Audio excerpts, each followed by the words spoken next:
As I'm sure many of you lore lovers like myself will have pondered, the Tenno are still covered in a healthy coating of whole grain mystery. We know the basics, where they came from, who they are, and what they're doing now, but there's still some black spots in terms of where exactly the limit to their power lies.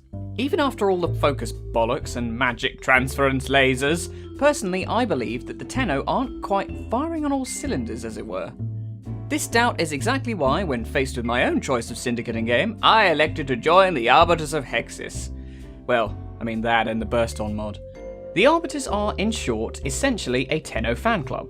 In long, they're a group of zealots who one day looked upon these shimmering masses of metal and infested flesh, bound by the dreams of a tortured pubescent super being, and declared that right there is what I want my entire life to be about.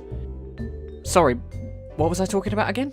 They are described as dogmatic truth seekers who enact their search for relevant knowledge through discipline and practice. Serious Jedi vibes from this side of them, don't you think?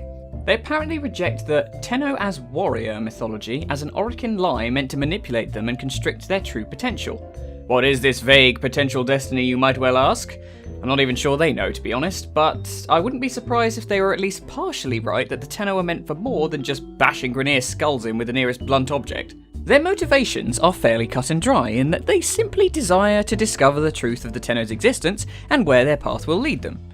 I imagine the development that the silent soldiers they've desperately been trying to emulate ended up being a bunch of stroppy teenagers playing video games in bed probably didn't go over very well.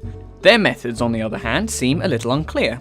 We know a little about the way they do things out in the world that can be inferred from the basic description we've been given, but as we've had no quest to actually help us get to know the Arbiters properly, as of yet we're left with the general feeling that they're a bit bossy, love rules, and probably aren't the sort of person you'd want to have sat next to at school. You know, the kind of kid who'd have their nose so far up the teacher's arse you can see them peeking out from behind the poor bugger's underpaid tonsils. Moving on to gear, they partake of the Telos series of bolt weapons in the form of the Boltor, Akbolto, and Boltace, all of which can expel a large portion of poisonous gas, which presumably is harvested from the discipline-hardened colons of their own acolytes, so as to prevent 1. The notion that any member of the Arbiters of Hexis is at all capable of flatulence, and 2. Their subsequent explosion from the build-up of methane. So what poor souls do the Arbiters sit with at lunch whilst inflicting their overbearing views on, and whom do they glare at from time to time for their blatant disregard on how things should be done? Well, we'll start with the second question as to the nature of their enemies that live just across the relay from them. These rebellious troublemakers surprisingly turn out to be the Perrin sequence and, not so surprisingly, the Red Veil. Who didn't see that one coming? The animosity between the Arbiters and the Veil is fairly straightforward. The Veil are content to use the Tenno as tools to further their goals of mass murder, whilst the Arbiters revere the Tenno and their potential beyond that of mere weapons to be used for such a barbaric purpose. The Arbiters also seem to have a fixation with justice and honour, in keeping with the Tenno's peacekeeper values, whilst of course the Veil are wont to spread indiscriminate mob justice at the drop of a ridiculous leather gimp mask.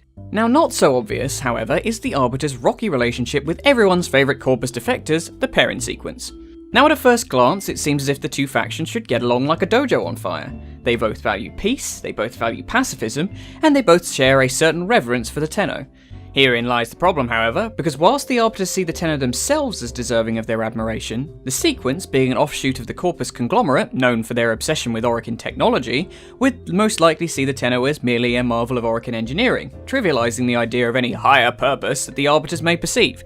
Moving on to more positive pastures, the Arbiters have allied themselves with the artificial intelligence masquerading as a coffee table ornament known as Cephalon Suda.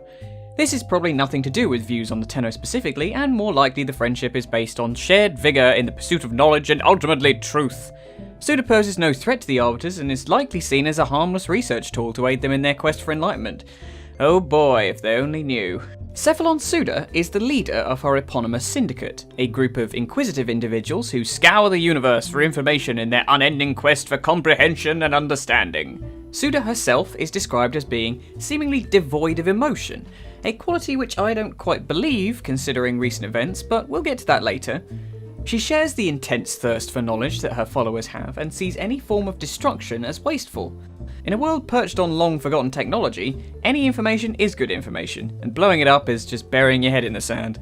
Briefly touching on gear, Suda's disciples use magnetic-focused weapons in the form of the Cyanoid Gamma Core, Simulor, and Heliocore, the latter of which is literally a hammer that scans things when you hit them. As if Cimaris's digital prison wasn't cruel enough already. We know Suda is buddies with the Arbiters, and she shares in their beef with the Red Veil's purge by fire philosophies.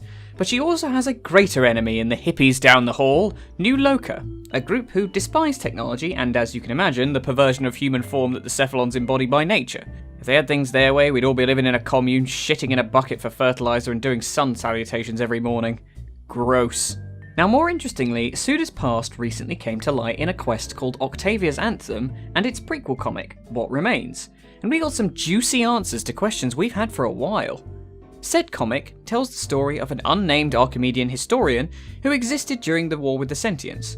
She seems to have been suffering from some kind of gradual memory loss, which you can imagine for a historian might be a bit of a pain, and is then led away by a Tenno in an Octavia Warframe to become, yes, you guessed it, our very own Cephalon Suda, so as to preserve her mind and continue her duty to the Orokin legacy.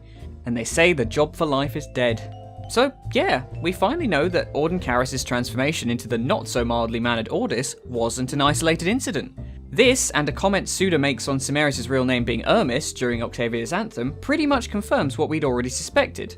That Cephalons are human minds warped into digital constructs through a process involving Kuva. I mean, in Ordis' case, it seemed barbaric, but here it's kinda nice to see that Kuva usage is more complicated than just being some straight-up evil Philosopher's Stone substitute. God fucking damn it, I thought about it again. Moving on to the quest, Suda tasks you with building an Orokin instrument called the Mandicord to prove your interest in her musical archives. Okay, little cagey, maybe she lent out a CD and never got it back. After building the instrument, Suda starts suffering from errors and memory lapses, which leads you on a quest to acquire her lost fragments of relevant data. After some sick freestyle jams, you discover Suda has been corrupted by dun dun dun Hunhao, and he is attempting to use her to access the Cephalon's equivalent of the internet, known as the Weave, before corrupting more of her kind. Ordis dives in to save Suda and unfortunately gets captured by Hunhao for his efforts. You are then left with no choice but to enter the Matrix yourself and play some extreme jump rope DDR to save your friends, force out Hunhao, and become the one. Eventually, after initially being a big PU-55Y, Cimeris joins the fight to help save Suda and reveals himself as a raging tsundere. You end up successfully purging Hunhao through the power of sick tunes, resulting in a happy ending for all your geometric pals. Score 1 for the Nightlights. Hello again, everybody. Welcome back. First off, I would like to thank you all for helping me reach 1,000 subscribers. God, this sounds cliche, but I fucking love you. It's brilliant. About a year ago, I was only at about 100, so I'm pretty fucking pleased with 900 in a year, considering the pace I was setting before. Also, I want to say thank you to everybody who was around before that, and me mates, and my family, and everybody for keeping me going. Still sounding incredibly cliche. I hate myself right now.